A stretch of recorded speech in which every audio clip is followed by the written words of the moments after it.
Hey, I'm Judith Deborah, and I am not a narrator. I am an author, and I wanted to contribute to this endeavor of Adam Barr's. Adam is a friend of mine, and he became my friend because he is my narrator of two of my novels. And I think this is a really wonderful thing that he's doing, so I wanted to contribute.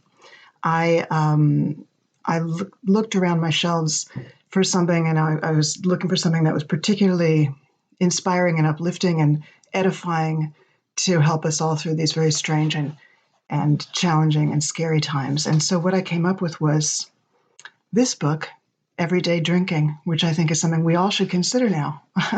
Just kidding. But this is a hilarious book, and it's the kind of book where you can really open to any page and laugh out loud. It's wonderful. And that's exactly what I did. I just randomly opened to a page. So this just happens to be page 153. So this is from Everyday Drinking by Kingsley Amos. It was the late, great Stephen Potter who invented one-upmanship, or rather brought the concept out into the open.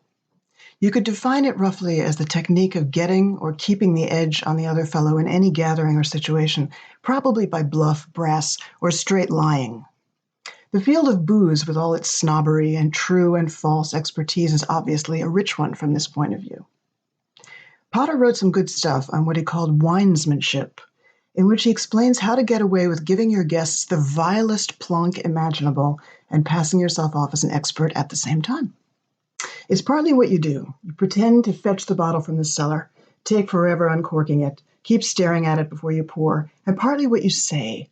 Over the top now, of course, but still with a hint of former glories. Keep it in your mouth a moment. You see what I mean?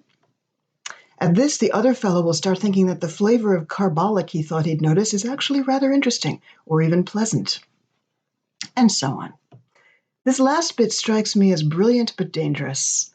There are too many people around these days who aren't quite ignorant about the subject, and more important, aren't afraid to state their likes and dislikes. Safer to stick to neutral ground, a restaurant, wait for someone to drop a grain of knowledge, and work the old jujitsu trick of turning his strength to his disadvantage. As soon as he mentions tannin or chalky soil or the 79s coming on fast or slowly, shush everyone and say, "Listen, chap, here's a chance for us all to really learn something. Carry on, Percy." The equivalent of dropping him on his head. When he's finished, which should be pretty soon, ask a lot of questions. The more elementary, the better. Like, does that make it good or bad? Then, having wrung him dry, say, "Fascinating. Some of these fellows are uncanny. I met one the other day who could tell which end of the vineyard the grapes had gone into an individual bottle of something or other had come from, because he knew they harvested the place from east to west, and so the western grapes got that many more hours sun. Well, I'm eating steak, and that means red, doesn't it, Percy? What's a good one? Burgundy's good, isn't it? Right, I'll have some." Don't sound sarcastic or amused or superior. Play it straight. The object is to make knowing about wine seem like an accomplishment on the level of knowing about the flora and fauna of Costa Rica or the history of tattooing, well worthwhile, but hardly in the mainstream of serious thought. Another time, there may be someone like Percy present, but not declaring his presence, so never offer an opinion yourself.